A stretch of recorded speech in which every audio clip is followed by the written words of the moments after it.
everybody. So we are talking about how do we encourage more women to drive electric vehicles. I have the very fabulous Lorna McAtear, Rebecca Hansen, Heather Kennedy and Janice Laurie with us today. So thank you very much for joining me for my very first ever public chat. So hopefully this won't be too bad. Thank you. Okay, so let's kick off then with I've got here stats around how many women are driving electric vehicles. Now, I don't know if anybody can tell me, do you know actually how many women as a percentage of electric vehicle drivers? No? I can only go with a group that is maybe only 6% out of the Scottish EV Drivers Club. When you look at the stats, there's probably about 6% are women compared to the rest of men. So It's quite close with the UK, Lorna? I can, but that's only because I've heard this said elsewhere before, so it's about 11%. It is 11%. Well done. So, yeah. Am I getting prizes? No. If we wrap this up nice and timely, you can go on holiday, that's right.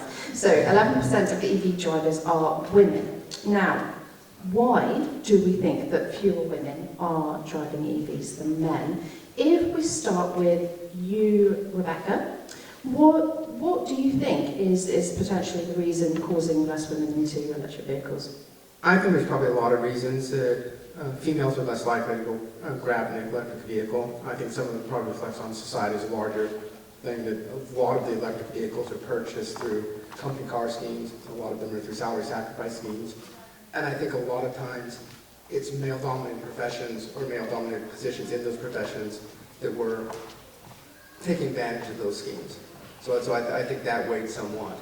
I also think you'll see that women tend to be more pragmatic than males, and I think a lot of times that, especially when it comes to cars, that we would look at something, I want something to get a little less expensive, that makes a little more sense to my budget, whereas I think that my girlfriend out there and say, you know that Tesla Model X is really cool, I don't care what it costs, I'm going to go buy that. And especially when the first generation of EVs came out, they were very pricey. They were essentially all sports cars, and even look how they were sold. They were saying, oh, what's it 0 to 60 time? I don't even know what that means. To be fair, and I certainly don't care, but I did care about what the range were, and I certainly care about how much they cost. So I think there's definitely lots of reasons why females haven't been as excited about getting electric vehicles, and I think as someone in the industry that actually pushes electric vehicles, that's one of our challenges, is to help educate women and say that this is a great car. There's absolutely no reason you're not going electric. That it's quite frankly a foolish decision in a lot of times to not go with an electric vehicle. And so I definitely think there's lots of reasons, and there's definitely a lot of things we can do in the industry to bring more women drivers to the right side of the equation.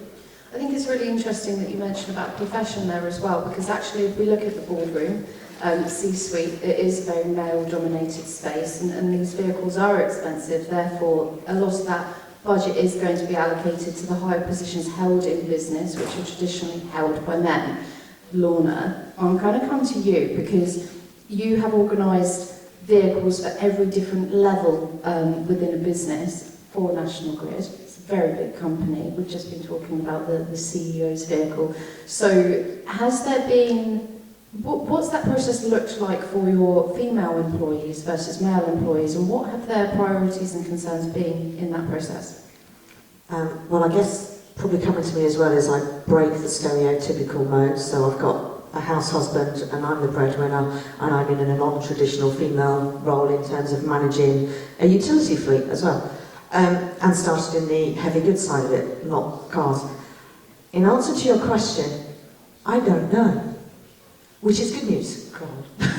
No, I don't know, which is good news, because the criteria when the drivers come to me, it's their personal circumstances.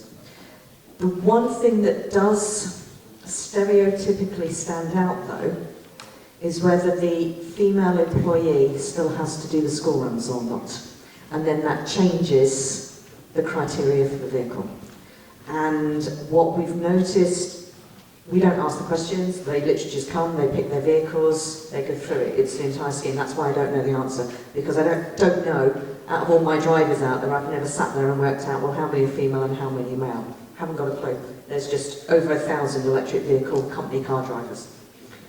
When we do get the queries, though, when they come in, it's usually guys because of all the kit that they're having to carry for the job, or women because actually the husband has this type of car and therefore I've got to have this type of car. Yeah, and I think in terms of how we market those vehicles to women especially, I've only seen one advert very recently which is tailored to a family approach style of vehicle, and up until now all of the marketing has been very male dominated. Janice, I just want to come to you. You've come from Women Drive Electric, this fabulous Facebook group, and you joined the group because you're a female EV driver. How did you get your very first electric vehicle, and why did you pick the car that you're driving? Well, I was needing a new car, and Nissan actually contacted my husband to see if we would like to have a Nissan Leaf. We hadn't really contemplated an EV, but we thought, well, yes, let's have a go. Not expecting to like it.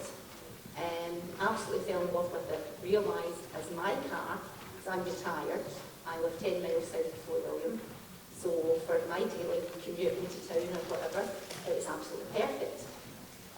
The chargers at the time were free as well, public chargers. There was lots of grants for home charging. So we thought, right, okay, we've always had BMWs, let's try a BMW i3. It took me a while to persuade BMW that I could actually have an electric car, because the men that phoned me continually told me I hadn't done my homework. Living in the Highlands, this is not practical. The public charging wouldn't support it. It was really quite bizarre. But eventually we did get an i3 for a week. They didn't want to give me one for a week, they only wanted to give me one for a day. But we did get it for a week and loved it. And we eventually persuaded them, could I please buy one? And Well I still done. have it outside. Well done, I love it standing to your bits. ground. Yeah. I mean, so Nissan contacted your husband Yes. to try and sell him a car, and then when you asked BMW, being from a BMW loyal background, for an electric vehicle, they refused because they... They tried to dissuade me. Wow. It made it very difficult for me to have the i3. And up until that point, have you ever been interested in vehicles? Not regardless of electric versus diesel, petrol, etc. Not overly so. I've had quite a few cars. I've changed my car every couple of years. I always liked to have something that was up to date and reliable. I hated going to the garage. Hated putting petrol and diesel in. So that was another selling point for me for an EV. The fact that I could plug it in at home and not worry about going to a petrol station. It just appealed. And I just love it. That's great, thank you very much. Heather, your first electric vehicle, was that a company car or? No, it was, at the time I was only part-time, so that's one of the things that people say, that it's only the kind of rich people that could afford EVs. So I got a brand new Renault Zoe back in 2015, and that was just a PCP. I think it was like 167 a month or something for the battery and the car. But yeah, it's something that certainly wasn't expecting to get into, but just I would never go back. And I had the kids were young. We didn't have like prams or anything at that stage, but we did have young kids, and the boot was quite a decent size. We've got 2 dogs, so a Renault Zoe actually was a decent family car, although it was small. It was actually quite large inside, so deceiving, I would say. What was it that led you to that decision? So you're looking for a PCP deal. Did you research and understand that you wanted an electric vehicle, or were you just in the market for a new vehicle? Though I think I mentioned in the last panel, so I'd been at the Beavers camp to drop my son off, and I had a huge big people carrier, a Mazda at the time, and it was a petrol car, and it just broke down. And I was so stressed getting home, and typically in my house as well, it was always my husband that would, we're having this car, this is the car we're getting, and I never got to choose, and it was never a new car either, because we never thought we could afford it. So I just decided, I'm going to go and I'm going to research this car, and I went and got it without his knowledge. And he's like, oh, that's terrible, you know. But it's taken a while for him to come round, but it's just so different, you know. as I say, I never thought I could afford a new car, but being able to have that reliability when you've got young kids, you're not going to break down in the middle of nowhere sort of thing. It's just a big change. So. And I think something that's really interesting that I think everybody's pretty much touched upon is the fact that there are less moving parts in an electric vehicle, which means no more intimidating visits to a body shop, or having to explain to somebody what you think is wrong with your car and then being mansplained to, or overly priced, because it's just assumed that you've got no idea what's going on in the vehicle. And for someone, and that's absolutely true, and for others, they are very technically minded, they understand mechanics, and they know exactly what's wrong with their vehicle, they just need the job doing, and they don't need to have everything explained to them.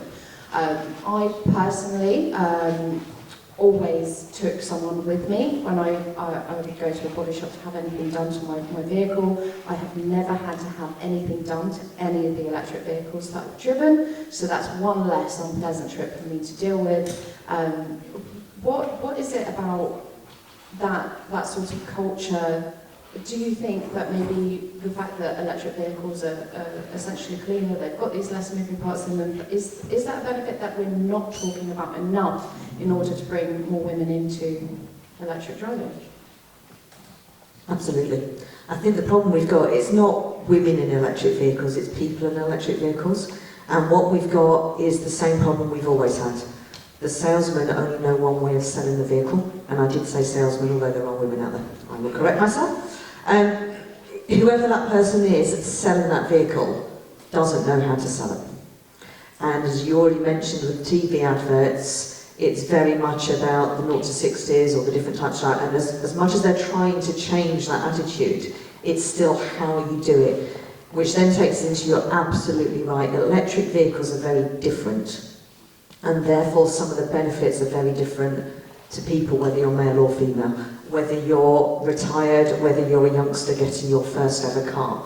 The safety features on the car, for example, so the younger you are, actually they put all these vehicles in really high insurance groups to start with because of that go-kart effect, because the performance vehicles were the first ones out. As that sorts itself out and you now get more regular vehicles, shall I say, then actually what we should be doing is going, these vehicles have higher safety standards. They are much better, they are easier to drive, and therefore, if you're a parent trying to help your children into their first vehicle, then actually electric is a much better, safer, cleaner environment. Obviously, what you're doing in ChargeSafe as well has a huge impact as well. I don't have to go into that petrol station anymore, but I also look for charge locations that I feel safe at, and I can keep the doors locked and sit there and charge. So how you look at vehicles is very, very different. And if you have the opportunity to charge at home and you're not going anywhere, you never have to use that public network, and this is a really safe economic space that you can put your vehicles in. So it's how those dealerships are selling those vehicles that needs to change. It's not the people buying them that need to change. Yeah, I agree. I was just going to say if we could have a show of hands of anybody. Has anybody in the audience actually been to a dealership recently and opted to test drive or been spoken to by a salesperson? Go on, kids, put your hand up. got a couple. Because I was at Greenfleet the other week and I test drove 3 cars, but the staff there are amazing. They just let you drive whether you're male or female. It's they're a good bunch. So I think that is the main thing, is getting the dealerships to train their staff on how to sell it to everybody, rather than just males as well. So. But this is exactly it. So you've just mentioned Greenfleet being an industry event where we know everyone, we feel very safe, we're quite happy to do electric vehicle test drives. But the last time, I've never been into a dealership, walked into a dealership that is predominantly ICE, so anything with a petrol or diesel engine, and opted to drive a vehicle because the setting instantly is intimidating. Everything is super shiny, it smells fantastic. You get this slick person coming over in a suit ready to get their commission all wrapped up in this one sale, and you're thinking, like, I don't know if I can afford this, or they're not answering my questions. They just want to make the sale. They want to get to the transaction part of the piece. So how do we deliver a more holistic style of sales? Or do we need to deliver a more holistic style of sales? This could be my own personal preference.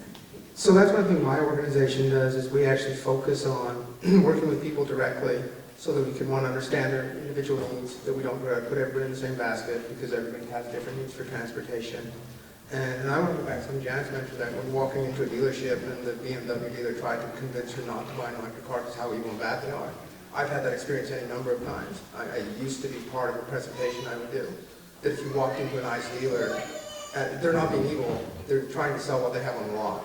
And so they literally had a bunch of ICE cars, and you had to order an electric car. They didn't want you leaving the showroom without getting a car. So you don't really want that electric car. It doesn't go far enough. Oh my God, it's going to break down. Every horror story you can hear about an electric car. I do think that's getting better. A lot of events that people are more willing to let people test drive for a lengthy period of time. It's not just for 10, 15 minutes. I know we've done a lot of work with Maxis, and they've let people take their T90 truck, which is a really, really awesome automobile, over the weekend. So we've had people take it for an entire week, and that's been really, really beneficial. So I definitely think it's very important that we focus on education, and there's so much misinformation out there. And there's plenty of misinformation promulgated sometimes by our own industry. Like there's not enough chargers. A lot of times there'll be charger companies saying it. It's like, I can understand if I was a charger company, I want to install more chargers. And also, everybody wants help from government if you want to sell more of your product. So we've got to combat that through better education. Backing up what Rebecca's saying there and what you said about is that experience of going into that dealership, and EVs are different to drive, and therein lies your first challenge. On the panel before, I said I need to put my boss's headset in the windscreen. You know, there's all sorts of different things that you need to learn and understand. And unfortunately, there aren't enough people in those dealerships who actually understand the difference yet. So when you do it through videos, just as on screen as you walk in, some of the silly little things, you know, a lot of these vehicles, even ICE vehicles, I think, I haven't driven one in a long time, don't have some of the ignition buttons anymore, but electrics, you get in and they're powered from the moment your bum hits that seat. That's when everything switches on. The moment you get out, it all switches off. So there's a whole feel that is very different. You sit in that electric, and if you're not used to being that decision maker and driving, and you've never been in an electric before, the fact that they say it's on and you can't hear anything can be actually quite intimidating. The amount of different EVs I've driven, and I've sat in one for 5 minutes, and I'm an experienced EV driver, and I couldn't find the panel to put it into drive. It was hidden behind the steering wheel because my height and my size meant where I put the steering wheel in the seat, I couldn't see the pedal, hiding. So all these little things are actually really important and can be negative, that negative experience when you're going in. I was going to say turn off and then thought I'd be polite, but anyway, there you go. It can turn you away from going into the dealership. And I think, you know, that really lends itself well to the fact that a lot of us are manual, petrol, diesel ex-drivers who have gone electric, and if you're going into an EV showroom or a dealership that has a selection of electric vehicles and you're test driving these, the whole process is different, and absolutely you should have them for a few days because it's a lifestyle change, and the way that you're going to use that vehicle is vastly different in terms of refueling versus recharging. And you know, if you think about when you passed your driving test, so for me, my driving instructor showed me how to fuel my car. Unless you're learning to drive in an electric vehicle, nobody is there to show you how to charge your car, and this does change per charge point. So you know, we've got all these lovely networks that are out there at the moment, and some of them you can just drive up and you can plug in, and the car communicates with the unit, and you've already pre-registered your bank details, so it just takes the transaction, or you have an RFID card, or you've registered on an app, or you have to contactlessly pay. That level of detail isn't provided at the dealership, and this is on the basis that you're actually going into a dealership to purchase the vehicle. If you're going via a subscription product, so we've got the likes of Elmo and On2 out there, I have had one from each. And when Elmo came and they handed over the vehicle, it was really, really informative. They walked me through absolutely everything, but not how to charge the car. and onto, kind of threw the keys at me and ran away, and definitely didn't show me how to charge the car. So actually, that whole sales process needs to include, this is how you charge a vehicle, and these are things that you should consider in a charge site. So not to make it all about me, but we have mentioned ChargeSafe, and you know what we're doing at ChargeSafe. It's creating that safe environment. Yeah, exactly. Whether it's the first panel session with you and the others talking about this is how you charge it, this is a type 1 charger, this is a type 2 charger, this is tethered. It's the language that is being used now that's very different. AC versus DC, slow charging versus rapid charging. It's all new to a lot of people. So it's creating that safe space, and I think Women Drive Electric have done that through their Facebook page and everything else, where you can ask what you think is the stupid, scary question, because everyone's going to help you. Yes, absolutely, I agree with that. And similar to what you were saying about getting the keys from the dealership and leaving, with Nissan, that very first day, they handed us the RFID card for ChargeSafe Scotland, which was fantastic. A few weeks later, BMW gave us nothing, and the car only had, I think it was 20% on it, and to get it over for next year. Luckily, we realised with our experience with the Nissan that we could use an app, so we already had the app, but then came across the problem, I think it was from the rocket, where we couldn't get a signal. And it was really, if we hadn't had the Nissan beforehand, I think we would have put all these at that point. But persevered, and yeah. Absolutely, I think it is organisations such as the EVA for Scotland, for the UK, She's Electric, Women Drive Electric. We have the events, so like this event, and you've got the... I was going to say, AFP are actually doing dealership standards as well. So not only are we educating drivers and helping fleet operators and the drivers, we're actually talking about how you get dealerships to be better with the standards that they give. So you don't end up with that experience of, here's a key, off you go. Actually, do the handover. Yeah, or even having to rely on all these amazing groups to re-educate previous customers when, you know, it's a lovely thing, it's nice to do, but we should be getting this correct from the dealership to anybody who's handing the keys to a customer, should know how to explain how to use that vehicle. Okay, can I just say, when I worked for Energy Saving Trust, the dealerships were actually offered free dealership training, and I think only Arnold Clark were the only ones that signed up for it. Well, it shows that, doesn't yeah, it? it does, yeah. The service that you can get from Arnold Yeah, Clark is so vast. as I say, the uptake was pretty poor at that time for it, which was quite bad. Thank you for that. EV reviews by women. So I don't see many women in the media doing EV reviews. We've been watching these fantastic Faster Project videos with Euan and Rick in them, and I know that Rick's been doing a lot of review work. You see the Fully Charged team doing reviews quite often, and we've got Mr. EV, and why aren't there more women reviewing EVs? And what can we do to promote or to change that, do you think? I think all of us that are out there need to just make more of a point of bringing like all of our friends and that into electric vehicles. I've worked with EVA Scotland to do that, to get them to promote electric vehicles to their friends. But I think the entire automotive industry is often male dominated, like quite frankly most industries. And I think this is just another one that we have to leverage. We all drive electric vehicles, we're all articulate, we're all passionate about electric vehicles, and really just get out there and just tell everybody about how great these things are, and really work with members of the media that we know. And it might be that might be a man, but it doesn't matter, that we can actually get the word out there, and I think we can just like kind of move into a song.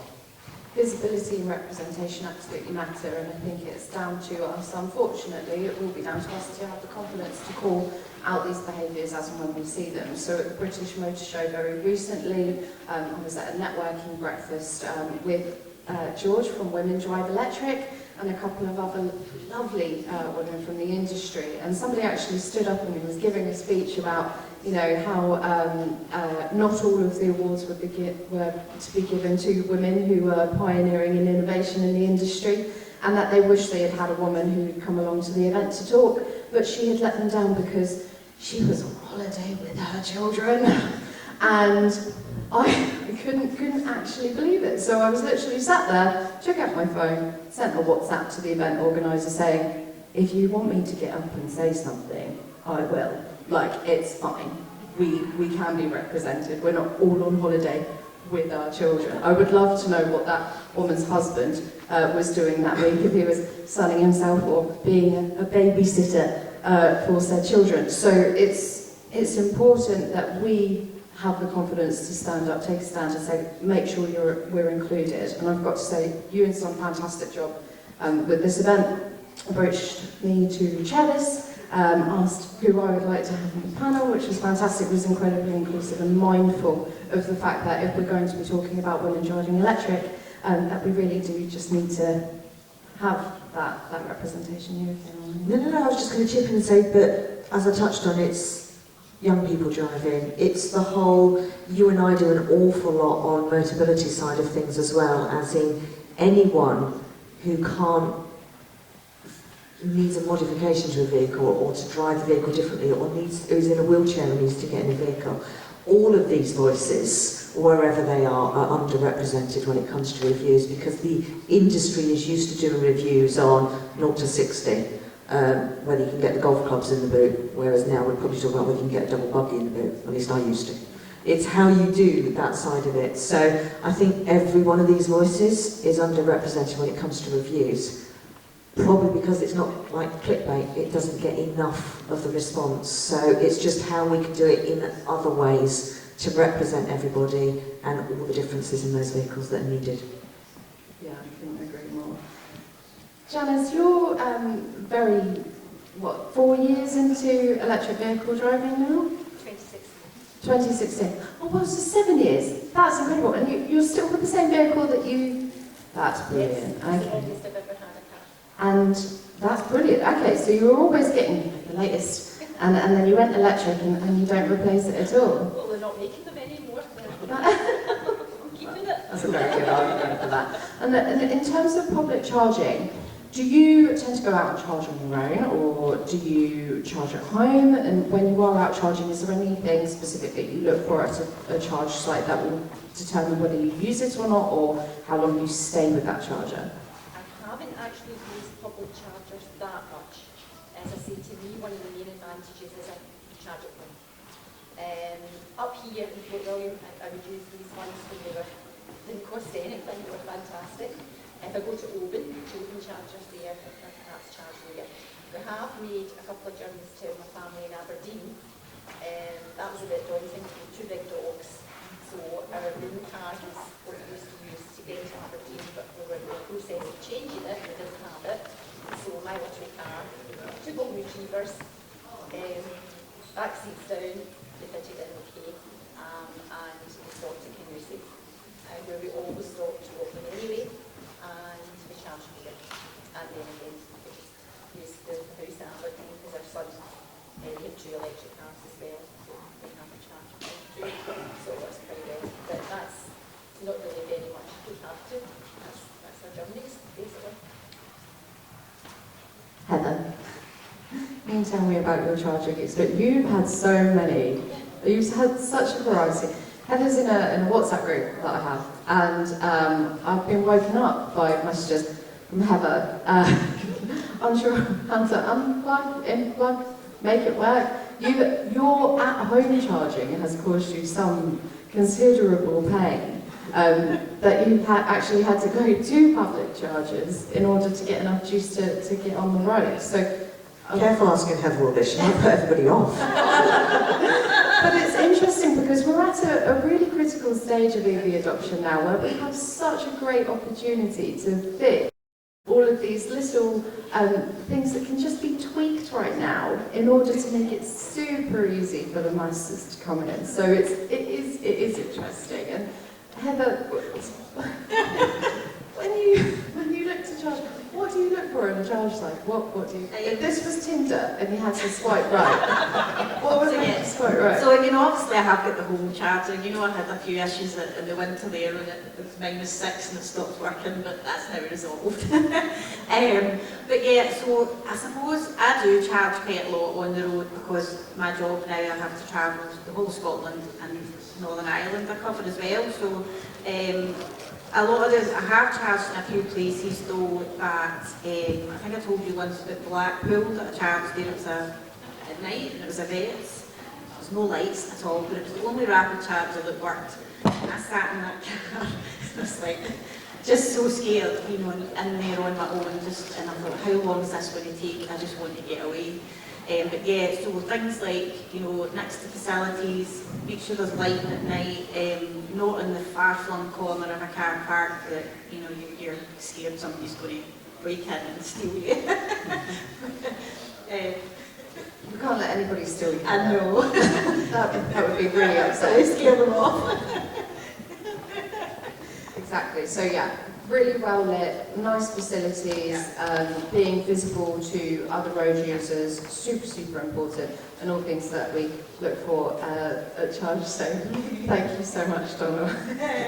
Janice is not bad. Okay, that's fantastic. Thank you so much. Okay, so I think we have covered pretty much everything. I've now got a little section on how you lovely people find driving EVs for a selection of things. So we've got a selection of different uses here. I'm going to ask someone to volunteer. How do you find driving your electric vehicle for day-to-day household use?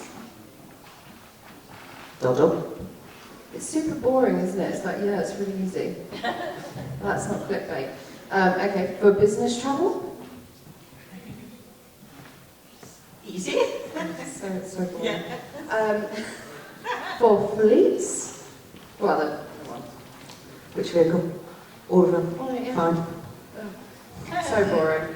The daily fail will be really upset. Come on, I took the van around 5 cities in 5 days and didn't have an issue. It's fine. You said boring. I know. You said boring, but it's not boring. I think it puts a smile on your face every time you get behind that wheel. 100%. Super fun. Absolutely love it. All of the journeys, nice and easy, but really boring for anybody wanting to create articles that are going to get hundreds of thousands of clicks on. But that is the reality. It's boringly easy, but very fun to drive. Let's not forget that. Okay, so that's pretty much us covered for the session. Do we have any questions from the audience at all? Yeah. Did you get a break? Yeah, that's good. Yeah, just visiting from Orkney and really interested in the kind of experiences you have there. And what we try to do is potentially add another layer into the system in between the dealership and the customer. And so Reflex that we're here today talking about is we've developed an experience centre, and at its peak we had 6 test drive vehicles in that experience centre, and we had about 500 people that came through that over a 1.5 year period, and half the people that sat in the car then took a lease out of that. So we had a 50% conversion rate. And I think a lot of the things you talked about are absolutely key to the success of that. And Christina, who's behind me, was one of the team that introduced the vehicles to people. There's another lady, Anna, who was very much involved in that. Jonathan Porterfield, who some of you know in the EV community, was also involved. And like relating that EV experience to people in a very simple way and taking the time to take them through all of the things you've talked about is absolutely critical. And I just wonder whether in this transition, because the reason we're trying to get EVs isn't just because they're EVs, although they're really nice to drive, there's a purpose to it. And I wonder whether we need to focus a little bit more as a sector on that purpose and not try and compete with the old world of my car goes faster than your car, ha ha ha. And, it's a mobility solution, and as somebody said earlier on, in 5 years' time, certainly 10 years' time, the cars we're going to be driving, we won't be driving, we will be driven by our cars.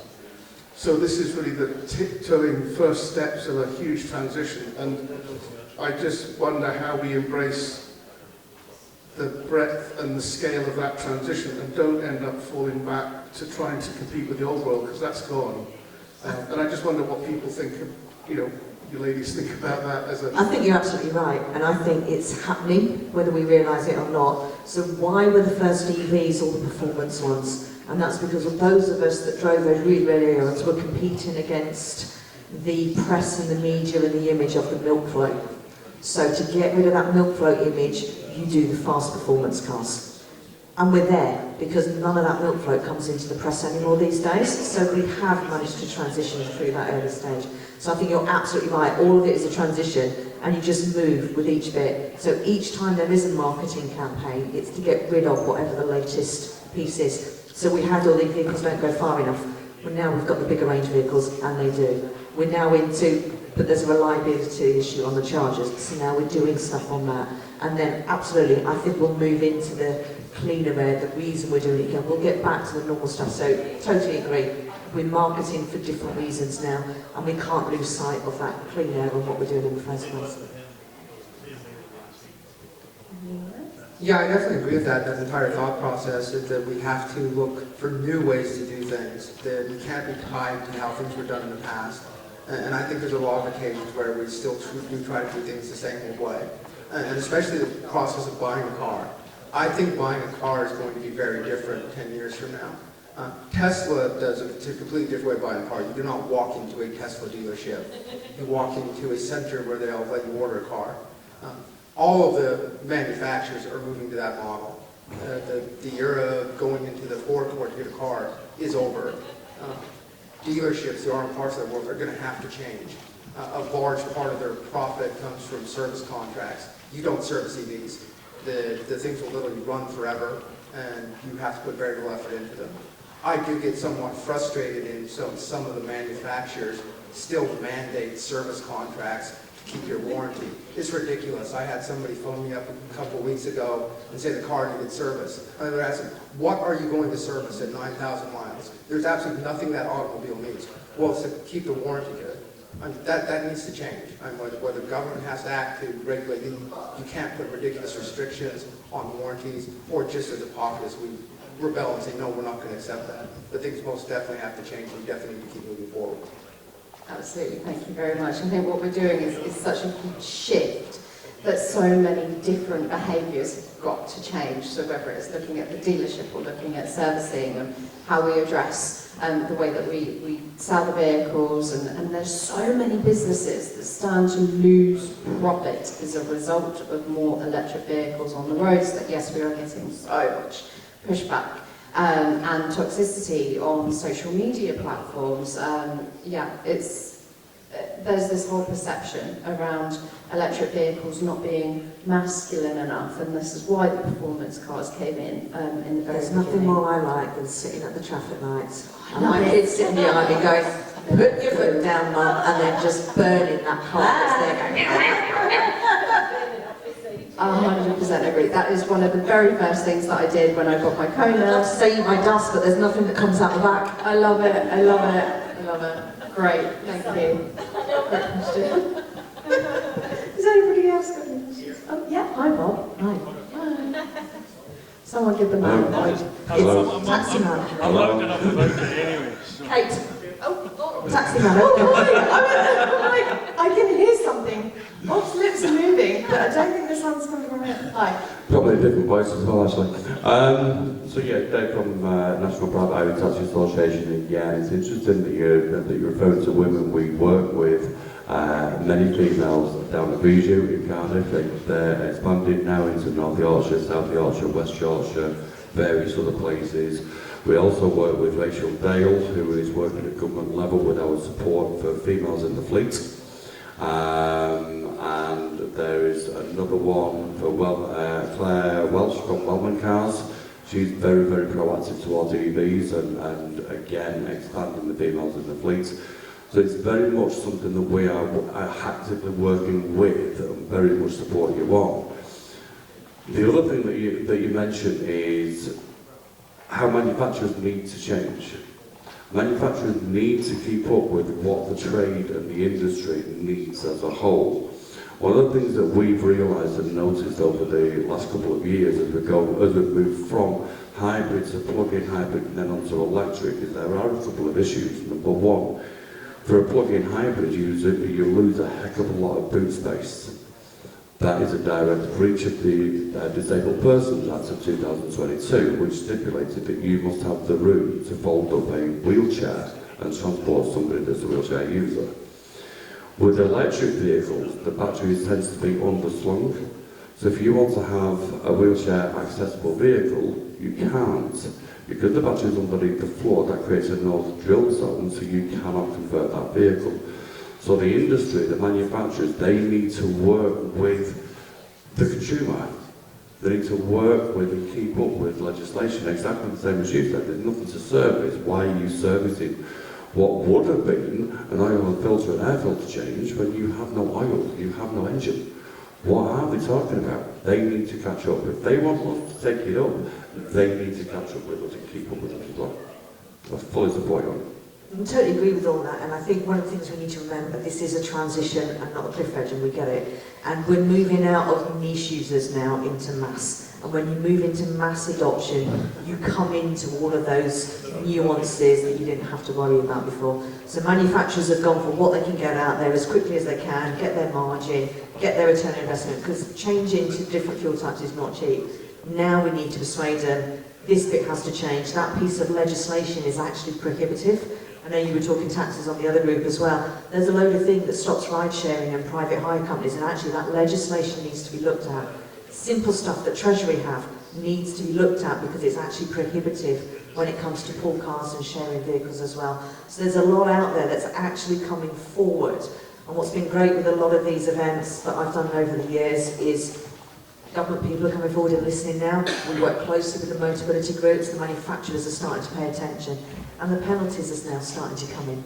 So it's not always about the incentive to make them change, it's actually giving the penalties now to say, you haven't done it quickly enough, and get your act together. Yeah, I can really get on my soapbox. Give the woman a soapbox. Okay, Bob, we're coming to you.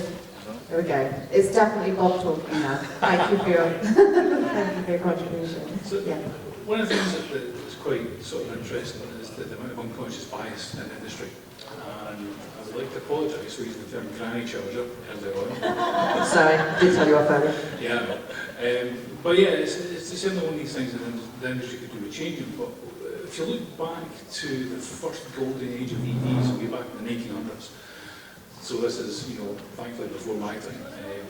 But electric cars were specifically marketed at home drive because the societal norms at the time were that, starting a car was manual, dirty work. It was a hand crank. Women couldn't do it. Apart from the occasional badass that was out running over the place. Their tiny brains couldn't possibly know how to. It's all targeted at high society. It's clean and green transport. Quiet, and all the rest of it. But yeah, you're absolutely right. The way that the industry is as a whole has to change, and to help that, we all have a part to play in amplifying, the voices of females. People like you guys who work with the industry, fleet managers, people who are delivering charging infrastructure, running projects, delivering, bus depot level charging, all these kind of things that we should celebrate more and make normal. Because that's what it is just normal.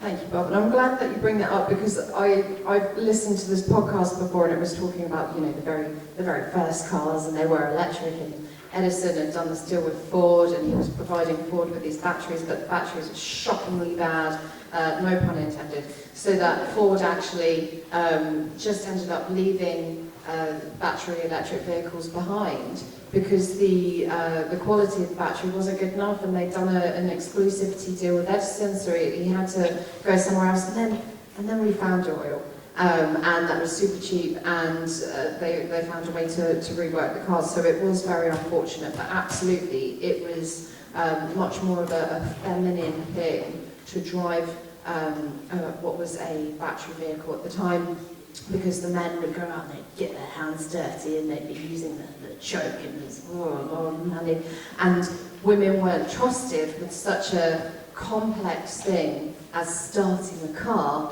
that it was like, hey, here you go, little lady, this is nice and quiet and clean, and you can drive this, and it won't go too fast, and it won't go too far. What's more complicated, a toddler and an electric car? Literally. But now the way that, definitely I see electric cars as super sexy, super clean, super fun to drive, nice and fast. I love beating the boys off of the race line. the red sign, the traffic lights. And yeah, it is all about visibility and just checking in with yourself, like the granny charger was mentioned earlier, and Lorna sent a message saying, "Come on, stop doing this, please." It is these things that have become so normal to us that when we unpick it and stop doing it, that we will see behavioural shifts. Yeah, and I would That's like just to it's the unconscious bias that you mentioned. We all do it. I'll do it. I called him a salesman earlier. I needed to change it. We all do it, whether we intend to or not. We just need to be aware that that unconscious bias there. Believe it or not, I can still walk around an event where not everybody knows me, turn up with my male member of staff that works for me, and they will talk to him and not me. It still happens, unfortunately. We just have to find a way through it. I usually just put myself in front of James and I'm like, "Hi, I'm the one you want to talk to." No, I don't. I walk off and they lose the sound. Thank you very much, Bob. Has anybody else got any questions? Euan? Yes. Thank you. So a good example of a couple of friends of mine who are based down south. They're in sort of, reasonably well-to-do suburbia. They're both GPs. They've definitely got and they've got a driveway, so they're perfect for electric cars. They're just about to have a baby, so they got rid of their Ford Fiesta and their Mazda MX-5 midlife crisis mobile to get two sensibly sized family cars. And both of the cars they went for were petrol, and they knew that one of their best friends is a consultant battery electric analyst who's been driving EVs since 2009 and could have told them all everything they needed to know. They knew that there are plenty of EVs out there that will do 300 odd miles per charge. And I said to them, "Why didn't you go for at least one electric?" And Sato said to me, she said that she was worried about running out of charging. And I said, "But you could take the petrol car for those trips if you were worried, and then you've got the longest range poodle about electric car, 300-mile range on the driveway for everything else." So how, I mean, obviously this is someone who's incredibly risk averse, and I don't know if it's necessarily a female mindset, but how would you approach that with your own friends and family? How would you convince them when they are a two-car household with a driveway, like prime target for at least one EV, to make that switch? I have this all the time. Janice is doing I'm not going to convince them, but my older son is a similar situation, but they have been a double EV household for the last 4 years now. They have a young family, a 4-year-old and a 3-month-old at the moment, and they just fell in love with EVs at the same time, and yeah, they make it work as well. So I don't know how you convince somebody like that you've described, but it does work, and it works for them. Again, similar to what somebody else has said here, the biggest problem is getting the buggy in the boot, is getting two EVs that they can actually get everything into. At the moment they're on an e-Nero, and I think he's just changing his Nero to a Ioniq 5. I think he's getting a second-hand Ioniq 5. But again, it's the criteria is the boot space for the buggy at the moment. Didn't answer your question, sorry. No, I was going to say, obviously I got my Zoe in 2015, but I think the main thing is taking your friends and family out in that car and letting them try it. So I took my brother out and he was like, oh, it's fast, oh, it's nice. About a month later, "Can you take me to that garage and get me one of those cars?" So he got one, and he has had a wee boy, he's 9 now, but at the time he would have been in a buggy. And I think he was quite surprised at the boot space. He's now on a Nissan Leaf, so when I changed to a Nissan Leaf, he copied me and got a Nissan Leaf. But he's still driving his as well, and he makes use of the cheap electricity with the solar and at home, but also we've still got free charging as well. So yeah, he just wouldn't change his now either. But that is the thing, I think, is just getting people to sit in the seat and take them out and try it for themselves. I think the first thing we need to do as well, though, is remember that we've all made the change. For them, it's still scary, it's still new, it's still unfamiliar. So it's that whole education piece of, well, what is the real barrier? Because when they give you the excuse, you then explain to them how and why it's different. You then give them the stories, the real stories of the long trips that people have done. And you just take it one by one. And every time a barrier is put up, you knock it down with something else. Politely, of course. I might railroad some of my employees, but the others, it's polite education. I think Helen has a good point. I've not come across anybody yet who I've allowed to drive, and I mean allowed to drive my car, who has not thought, like you said, oh wow. Doesn't matter how big a petrol head they are, or how big a Luddite they are, they're like, oh, this is good. I really love that process that Heather's just explained that she went through, and I've got a very close friend. She was looking at a new family car. Her husband is super, super thrifty, and he likes to know how he's going to scrimp and save on every single penny that's ever been spent. And I started the conversation about going electric with them years ago. So this has been a really long, thought out, arduous process. They had an opportunity to get an electric vehicle as a company car. He works for Rolls-Royce, so that means that BMW are an option available to them. And they were like, oh, tell us all about this, how do we go electric? Because I've taken them out in the EV, they've driven around, they thought it was absolutely brilliant. I let her husband drive the Kona when I first got it, and he loved it. And I was like, look, this is super, super cheap to run. These are all the places that you can charge up locally. If you get solar, you're going to get this for free because you're going to divert the sunshine into your car. What could be cheaper than that? And he's like, yeah, tick, tick, tick, this is brilliant. So they have gone electric. They are looking to get a different electric vehicle. She is pulling her hair out at the moment because they went for a Mini. And they've got three young children, and it's been a bit of a nightmare for them. They got this vehicle under the premise that he could charge when he was at work, but because they live so close to Rolls-Royce will not allow him to charge at work because he's under the green work scheme, which means he walks to work, and therefore why would you bring a vehicle into work to charge it?